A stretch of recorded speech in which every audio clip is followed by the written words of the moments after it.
Hello viewers, आज मैं आपके साथ शेयर करने जा रही हूँ English communication skills BA part 1 semester 1 का सिलेबस फॉर रेगुलर स्टूडेंट्स। ये सिलेबस मैंने पंजाबी यूनिवर्सिटी की ऑफिशियल वेबसाइट से डाउनलोड किया है।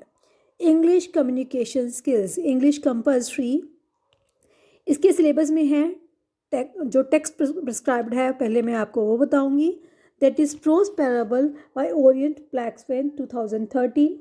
देन इसमें जो स्टोरीज़ हैं, शॉर्ट स्टोरीज़ हैं, 10 शॉर्ट स्टोरीज़ कवर करनी है इसमें से। B part Murphy Raymond Murphy की English grammar in use 4th edition by Cambridge University Press 2017। इस ग्रामर पार्ट में से हमने यूनिट्स करनी है 1 to 37 एंड 69 to 81। इसके अलावा अपेंडिसेस 1 to 4। अब मैं आपको इसका टेस्टिंग पेपर स्टाइल कैसे आएगा वो बताने जा रही हूँ। सबसे पहले question number 1, it will comprise one essay type question with internal choice on theme, incident और character from short stories 1 to 5 from prose parables. तो बच्चे 1 to 5 मीन्स शॉर्ट स्टोरीज कौन कौन सी? The Kabuliwala by Rabindranath Tagore, the eyes are not here by Ruskin Bond, the death of a hero, grieve, uncle Porcher hangs a picture. ये पहली 5 stories हैं जिनमें से 2 question आएंगे और वो क्वेश्चन किस पे बेस्ड होंगे? थीम ऑफ द स्टोरी, कोई भी स्टोरी में जो मेन इंसिडेंट जो घटना हुई है उसके बारे में, या कोई भी जो उसमें मेजर करेक्टर है उसके बारे में आ सकता है। जैसे फॉर एग्जांपल कि पहली स्टोरी है द काबुली वाला, तो उसमें से थीम ऑफ द काबुली वाला आ सकता है स्टोरी। या जैसे इसमें से सबसे इम्पॉर्टेंट क्वेश्चन बनता है कि हाउ काबुली वाला बी फ्रेंडेड विद मिनी, तो इस तरह के इंसिडेंट हो गया ये। तो इंसिडेंट्स भी आ सकते हैं और कोई भी इम्पोर्टेंट करेक्टर जैसे काबुली वाला का करेक्टर है वो आ सकता है। It is just an example कि आपने कैसे कवर करना है सिलेबस को। और it is specifically return the answer should not exceed 400 to 450 words, means 400 शब्द, 400 से 450 शब्द, अंदाज़ा 3 and 3.5 पेजेस। तो बेटा इसको कवर करने के लिए this is very important part कि आपने आंसर को अटेम्प्ट कैसे करना है। तो you must know the specifically introduction of the writer of the story की जो स्टोरी जिसने लिखी है, लाइक रविंद्रनाथ टैगोर, उनके बारे में आपको पता होना चाहिए। उनके बर्थ के बारे में, उनकी जो मेन अचीवमेंट्स हैं, उनको कौन सा प्राइज़ अवार्ड हुआ, उन्होंने क्या क्या मेन राइटिंग्स लिखी हैं। मीन्स अगर आप ये 10 ही राइटर्स हैं, इनकी हर राइटर के बारे में आपको 5-5, 6-6 लाइन्स पता है, वो आप बना लो तो आपका क्वेश्चन बहुत अच्छा बनेगा। तो अगर आपको थीम आता है या कोई समरी आती है या कोई इंसिडेंट आता है तो आपने पहले स्टार्ट करना है from the author's introduction, then from story. उसके बाद स्टोरी में से आप टेक्स्ट बुक्स में से जैसे थीम से रिलेटेड कोई वर्डिंग है, कोई लाइन है, आप वो लिख सकते हो। तो क्वेश्चन की जो आपके आंसर की जो फ्रेम है वो बहुत अच्छा फ्रेम हो जाएगा और मार्क्स भी आप अच्छे स्कोर कर सकते हो। तो आपने आंसर को बड़े सिस्टमेटिकली फ्रेम करना है जिसमें ऑथर्स इंट्रोडक्शन, देन स्टोरी का प्रॉपर थीम, उसको उसका जो स्टेप बाय स्टेप जो आपने आंसर को फ्रेम करना है। एट द एंड आपने 2-3 लाइन्स में कंक्लूडिंग पैराग्राफ लिखना है जो पता चले कि ओवरऑल ये स्टोरी किस बारे में आपको बता रही थी। मीन्स आपका development of the answer should be systematic, तो ही आपकी जो उसकी लेंथ बनेगी। अदरवाइज़ ये शॉर्ट स्टोरीज़ हैं, इसकी समरी बहुत छोटी करके लिखी गई है तो इतना आंसर लंबा नहीं बनता। और बच्चे क्या करते हैं, सिर्फ आधा पेज और 1 पेज लिख के आ जाते हैं। तो the answer should be of reasonable length, बहुत छोटा भी नहीं होना चाहिए, बहुत बड़ा भी नहीं होना चाहिए। You must cover all the things in your answer.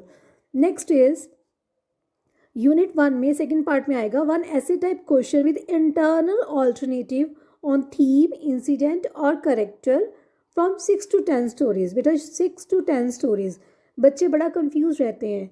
6 to 10 stories मतलब the doctor's word, green parrots in a cage, the doll's house, a service of love, dusk.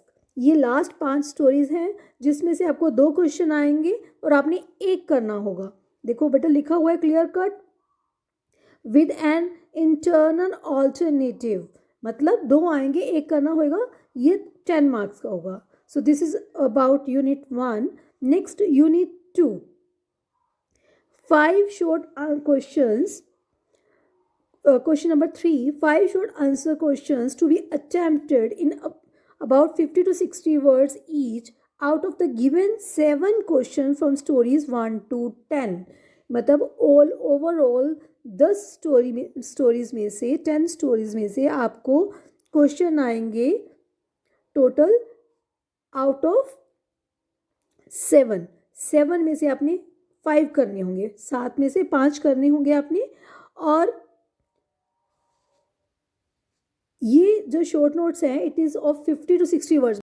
Yes, next part बचे translation from English into Hindi और Punjabi of a given passage. It will consist 5 sentences, 5 sentence आएंगे आपको और उसकी आपने translation करनी है English to Hindi और पंजाबी, मीन्स वर्नेकुलर लैंग्वेज में आपको लिखा होगा। ये 10 नंबर की, मतलब एक सेंटेंस 2 नंबर का होगा। इन जो सेकंड पार्ट लिखा हुआ in lieu of translation for foreign students who do not know Punjabi और Hindi, paraphrase of a stanza from a given poem of about 5 to 7 lines will be given. This is for the foreign students. ये आप लोगों ने नहीं करना होता, ये particularly this is for the foreign students. बच्चे बहुत कंफ्यूज होते हैं और ये भी अटैम्प्ट कर देते हैं पेपर में। तो प्लीज़ बेटा ये ध्यान से आपने देखना है पेपर को, क्वेश्चन पेपर को। और one more thing I would like to tell you, never leave any answer blank. आपने खाली छोड़ के कुछ भी नहीं आना। आपने अपने आंसर में, अगर आपको ट्रांसलेशन टफ लगती है, ये नहीं है कि आपने करनी नहीं है, try to write, try to translate. जो भी आप ट्रांसलेट करोगे, चाहे वर्ड्स करोगे, चाहे पूरा सेंटेंस करोगे, दैट विल बी कंसिडर्ड। कभी भी अपने आंसर को ब्लैंक नहीं छोड़ के आना। नेक्स्ट पार्ट बेटा जो आपके सिलेबस में है मेन, दैट इज यूनिट 3, आपकी testing unit 3, question number 5। The question shall comprise 8 short answer. This will be from grammar part, 8 objective type. It will be of 2 mark. एक क्वेश्चन 2 नंबर का होगा। Will be based on the prescribed units and additional exercises from English grammar in use.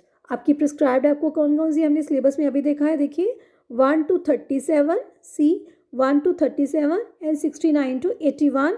इसके अलावा appendices हैं 1 to 4। Appendices बेटा आपकी grammar book में सबसे लास्ट पे दिए गए हैं, ये अपेंडिक्स हमेशा पीछे ही होता है, तो लास्ट पे दिए गए हैं, आप चेक करना।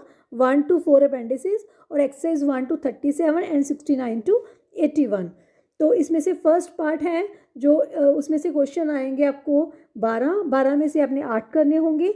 इसी तरह सेकंड पार्ट में भी 12 सेंटेंसेस होंगे, 12 में से आपने 8 करने होंगे। और ये पूरा जो आपका यूनिट 3 है it will be of 32 marks. मतलब पहले पार्ट में से 12 में से 8 मल्टीप्लाई बाई 2 16, और इसी तरह दूसरी पार्ट में भी 12 में से आपने 8 करने होंगे, 8 मल्टीप्लाई बाई 2 16, तो 16 + 16 32 मार्क्स की आपको ग्रामर आएगी। The prescribed unit and exercise from English grammar in use are exercise 1 to 37 and 69 to 81 and appendices 1 to 4, जो मैंने आपको पहले ही बता दिया है। In case of any problem you can read it again. Thank you. I hope मेरी ये छोटी सी कोशिश आपके काम आएगी, आपको एग्ज़ाम के लिए प्रिपेयर करने में। थैंक यू बच्चे, थैंक यू।